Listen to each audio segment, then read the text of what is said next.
हे पण काढून घेते. मस्त झालेलं आहे, छान.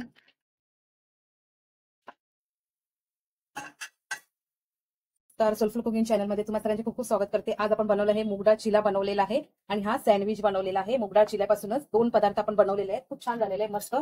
मुलांना नक्की आवडतील, जरूर ट्राय करून बघा. एकाच बॅटर पासून आपण 2 पदार्थ बनवलेले आहेत. हा जो बनवलेला आहे ते आपण ब्रेड पासून बनवला आहे. छान झालेला आहे, मस्त. मुलं नक्की आवडीने खातील. ब्रेकफास्ट साठी पण तुम्ही देऊ शकता, मुलांच्या टिफिन साठी देऊ शकता. असे एकदम. इथे मुगडाळ चिला बनवण्यासाठी बघा, मी 1 कप एवढी मुगडाळ आहे ना भिजत घातलेली, स्वच्छ पाण्याने धुतलेली पहिले 2 ते 3 वेळा आणि 2 ते 3 तास भिजत घालून ठेवलेली. आता हे आपण वाटून घ्यायचंय. आता या मुगडाळीमध्ये ना मिरची, आलं थोडंसं घालायचंय, मीठ घालायचंय. मीठ नंतर घातलं तरी चालेल. थोडंसं पाणी घेऊन आहे ना वाटून घ्यायचंय. थोडंसं पाणी घालायचंय, जास्त नाही.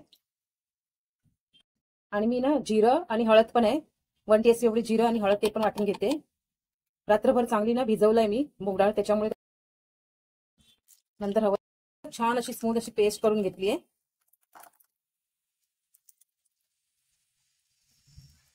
चवीनुसार मीठ थोडंसं. त्यानंतर ना 2 चमचे एवढं तांदळाचं पीठ घालायचंय, म्हणजे कसं एक क्रिस्पीनेस पण येईल. तर थोडी कोथिंबीर घातली, अशी जास्त कोथिंबीर घातली तरी चालेल. 1/4 कप एवढी कोथिंबीर स्वच्छ धुवून घेतलेली.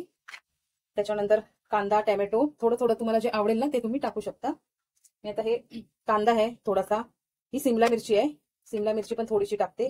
साधी मिरची आहे, मिरची वाटणाला पण टाकलेली मी आणि आता अशी पण टाकते. 1 मिरची टाकली आहे. हे सगळं टाकते, मिक्स करून घ्यायचंय. आता हे मिक्स करून घ्यायचंय छान असं सगळं. यामध्ये हवा तर तुम्ही ओवा पण टाकू शकता. थोडासा मी ओवा पण टाकणार आहे याच्यामध्ये.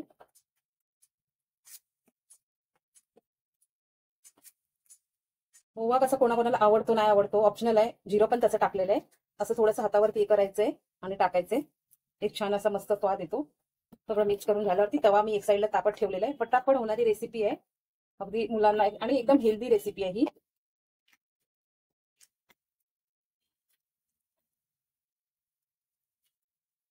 आता मी ना हा लोखंडी तवाच घेतलाय, छान होतात लोखंडी तव्यावरती. थोडंसं तापवून घेऊन तेल घातलेलं आहे मी त्याच्यामध्ये.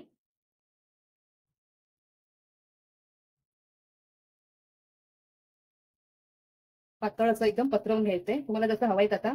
यामध्ये आपण सोडा नाही घातलेला, इनो नाही घातलेले, काहीच नाही. तुम्हाला ज्या साईजचे हवे आहेत त्या साईजचे तुम्ही करू शकता. आता करायचे स्लो टू मीडियम फ्लेम करायची आहे आणि शेकून घ्यायचंय चांगलं. एका साईडने झालेलं आहे, मी आता परवतोय. यामध्ये सगळ्या तुम्हाला ज्या हव्या आहेत ना भाज्या, मुलं जे खात नाही त्या भाज्या पण टाकू शकता. खूप छान लागतो, मस्त सॉस बरोबर, आणि फटाफट होणार आहे आणि मुलं संपवून पण येतील. आता ना याच बॅटर मध्ये एक सँडविच टाईप असं एक करून घ्यायचंय, पूर्ण पसरवायचंय आणि तव्यावरती टाकायचंय. दोन्ही साईडने केलं तरी पण चालेल. मी आता ना तवा तापत ठेवलेला आहे.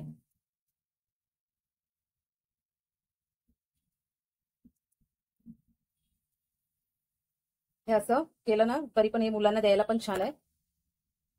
बघा, हे असं लावून घेतलंय ना, थोडंसं तेल घालून घेतलंय त्याच तव्यावरती. मी आता हे थोडंसं परतवून घेते.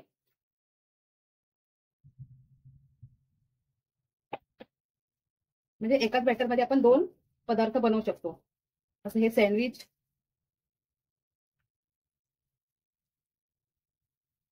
हे पण मुलं आवडीने खातील. मिरची वगैरे आहे ना, जी तिखटाचं प्रमाण आहे ते जरा कमी करायचंय, म्हणजे जेणेकरून कसं ते मुलांसाठी चांगलं राहील, है ना. आता हे स्लो टू मीडियम फ्लेमवरती व्यवस्थित शेकून घ्यायचंय, म्हणजे आपण एकाच बॅटरमध्ये 2 पदार्थ बनवले आहेत, तेही पटापट होणार आहेत, मुलांना आवडतील. परतवून घेते. त्याला कसं जास्त तेलही नाही लागत. तुम्हाला हवं तर डीप फ्राय करायचं तर डीप फ्राय पण करू शकता, पण हे चांगलं शेकायला पाहिजे. लो टू मीडियम फ्लेमवरती शिजायला हवं ना ते.